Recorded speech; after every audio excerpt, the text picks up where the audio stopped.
स्वर जो है वो क्लोजेस्ट है। स्वर जिसको हम बात करते हैं, जो हम प्राण चलते हैं, हमारी श्वास चलती है, उसके अंदर एक डोमिनेंट सिस्टम जो होता है। और इसके ऊपर बड़ी स्ट्रेंज बात है कि मेडिकल साइंस इतनी तरक्की कर गया, लेकिन मेडिकल साइंस ने अभी तक स्वर पे कोई काम नहीं किया।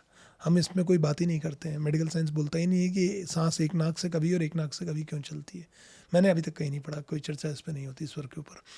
मज़ेदार बात यह है कि जो हमारा यौगिक साइंस है वो इसको जानता है कि जो एक नाक से चलती है, राइट नॉस्ट्रिल जो सूर्य नाड़ी है, तो वो डोमिनेंट, जो हमारे सिंपैथेटिक डोमिनेंट एक्ट्स हैं उनके लिए है, और जो लेफ्ट चंद्र नाड़ी है वो पैरासिम्पैथेटिक जो एक्ट्स हैं उनके लिए।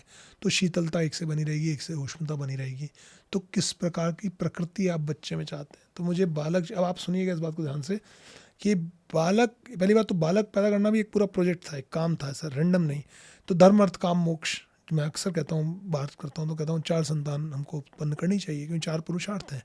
तो धर्म अर्थ काम मोक्ष, तो धर्म के लिए, अर्थ और काम के लिए 2 संतान है। गृहस्थ आश्रम के लिए जिए, आपके लिए पैसा कमाएं, प्लॉट बनाए, मकान बनाए, फार्म हाउस बनाए, वो ठीक है 2 संतान है। लेकिन धर्म और मोक्ष अर्थात एक व्यक्ति जो आपके सेना में जाए, सशस्त्र सेनाओं के अंदर जाए, और एक व्यक्ति जो धार्मिक स्थापना के लिए सन्यासी बने।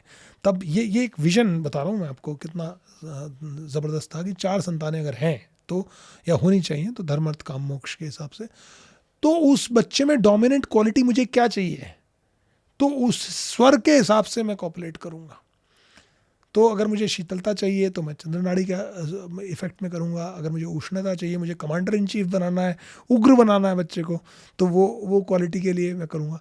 तो ये इस पर रिसर्च हुआ, तो जिसको हम बायोलॉजी कहते हैं, और biology of copulation, so the area of copulation, the thought during copulation, and even the biology of copulation.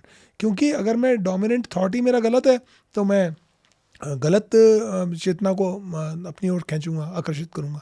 तो इस पे भी रिसर्च थी, विच इज़, मतलब ये अप्रिशिएट करने की बात है कि हम इन सब चीज़ों में, तो it was not a random act.